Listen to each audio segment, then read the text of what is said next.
Selic subindo, inflação, fatores macroeconômicos, modelos e indicadores. Hoje vamos fazer aquele vídeo semanal aqui no canal da CoinNext falando sobre os principais temas que podem afetar o preço do Bitcoin. Aqui é o Lucas Padão do canal Quem é Satoshi. Então se você curte esse tipo de conteúdo, já deixa o like, clique no sininho e inscreva-se no canal para não perder nenhum vídeo. E vamos começar então com o preço do Bitcoin em dólares, perto de 23 mil dólares. O preço do Bitcoin caiu bastante depois que atingiu a máxima histórica em 69 mil dólares e agora vem se recuperando de forma leve junto com o mercado. Lembrando que o preço do Bitcoin, pelo menos até o momento, e principalmente nas últimas semanas e meses, está muito correlacionado com o preço do mercado financeiro, com ações de uma maneira geral e principalmente com o S&P, que é o índice dos Estados Unidos. Esse aqui é o gráfico do preço do Bitcoin ao longo do tempo e é muito útil principalmente para quem entrou agora nesse mercado para ter essa visão de mais longo prazo. Então aqui conseguimos ver o preço do Bitcoin em reais hoje, próximo de 120 mil reais, e o topo histórico aqui foi próximo aí acima dos 300 mil reais. E se voltarmos um pouco no tempo, a gente consegue observar que esses ciclos aconteceram diversas vezes e, como eu já mencionei anteriormente, isso tem a ver com a oferta e com a demanda do Bitcoin com os períodos de halving, assim como o preço de qualquer ativo que tem a ver com a oferta e a demanda. E temas que eu quero falar aqui, então, antes de entrar nos indicadores, é sobre o aumento aí na taxa Selic para 13,75%, inflação e qual que é a relação desses fenômenos com o Bitcoin.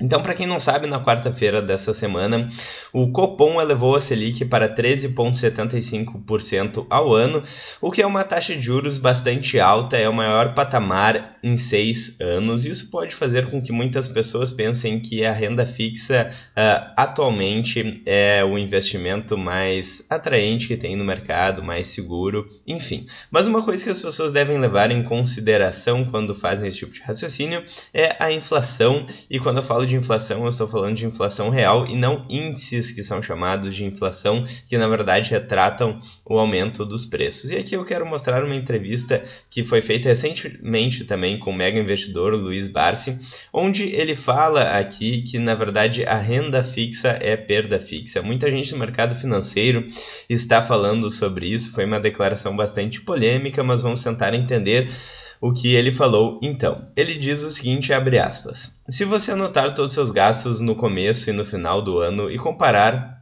o aumento com o que a renda fixa lhe paga, vai ver que sempre está perdendo poder aquisitivo. Aplicar na renda fixa rende menos que sua inflação. Renda fixa é perda fixa. Eu aplicava nisso quando dava 20% ao dia. Hoje vejo que a população ficou seduzida pelos retornos daquele período de inflação galopante e juros altos. O governo não incentivou a criação de investidores, criou um bando de agiotas que emprestam dinheiro ao banco e recebem pouco. Enfim, vamos nos ater aqui aos principais fatores que ele colocou nessa declaração. E quando ele fala que renda fixa é perda fixa, o Renato Amoedo, autor do livro Bitcoin Red Pill, já havia mencionado isso anteriormente. Então aqui trago um texto aqui do Kryptonizando, onde ele menciona aqui, sobre esse trecho do Renato Amoedo no livro Bitcoin Red Pill, onde ele fala que o mercado de renda fixa se tornou perda fixa e o mercado de renda variável se tornou perda variável. E o mais preocupante é o nível em que isso está acontecendo. Então, por que são feitas essas declarações?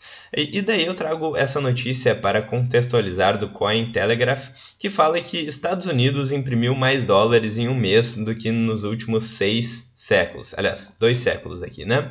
E também essa notícia do mercado brasileiro, que menciona aqui, em 2021 ainda, que o Brasil imprimiu 30% de todo o dinheiro que existe no país em 2020, enquanto Bitcoin reduzia a emissão pela metade. E aqui já aproveito para colocar o tema Bitcoin nessa conversa também. O que acontece? As moedas fiduciárias, elas não são mais pareadas com ativo físico desde pelo menos 1971, com o final do acordo de Bretton Woods nos Estados Unidos, quando se quebrou o padrão ouro, o que significa que a quantidade de dinheiro pode aumentar aí sem nenhuma restrição. E, como falamos anteriormente, oferta e demanda define o preço de qualquer ativo. Quando a gente tem um aumento da oferta e a demanda permanece constante, a gente tem a queda no preço.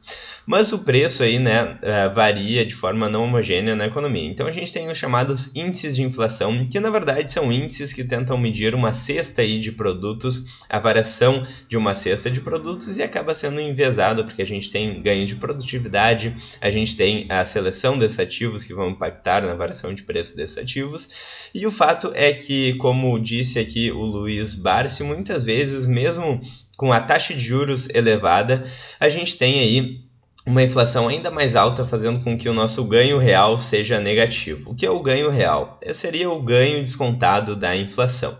E o Bitcoin é justamente uma alternativa para resolver esse problema, e para explicar isso eu quero mostrar esse gráfico aqui que mostra a taxa de inflação do Bitcoin ao longo do tempo. Para quem não sabe, o Bitcoin também possui uma inflação, mas é uma inflação decrescente, diferente das moedas fiduciárias que possuem uma inflação crescente. Então, como vocês podem ver aqui nesse gráfico, a inflação do Bitcoin está em vermelho e a base monetária do Bitcoin está em azul. A gente sabe que a quantidade máxima de Bitcoins que vai ser emitido até 2100 e alguma coisa, de 21 milhões de unidades de Bitcoin, em uma taxa decrescente, como vocês podem ver nesse gráfico. Então existe uma assíntota horizontal em 21 milhões de unidades, que vai acontecer em um período bastante futuro aí de tempo. E ao mesmo tempo, as recompensas dos mineradores que mineram esses blocos de Bitcoin vai decaindo pela metade a cada halving, que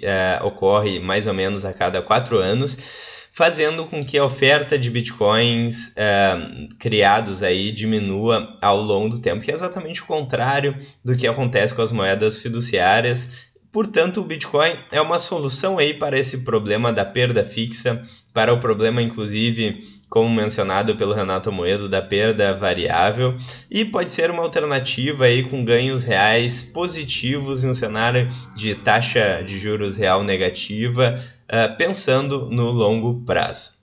Lembrando sempre que no curto prazo temos todo o cenário aí de incerteza global, com conflitos, com vários outros fatores, com índices caindo no mundo todo, como o S&P 500, que é o índice das ações norte-americanas, que está corrigindo bastante conforme o Banco Central dos Estados Unidos aumenta a taxa de juros, inflação cresce no mundo todo, mas pensando em um cenário de longo prazo, o Bitcoin pode ser uma alternativa excelente aí para tentar se proteger da inflação real, que é a expansão da base monetária. E aqui, para fechar, eu trago novamente esse trecho do Ludwig von Mises, que fala sobre esse truque semântico aí da inflação. Ou seja, para evitar levar a culpa pelas consequências nefastas da inflação, o governo e seus seguidores recorrem ao truque semântico.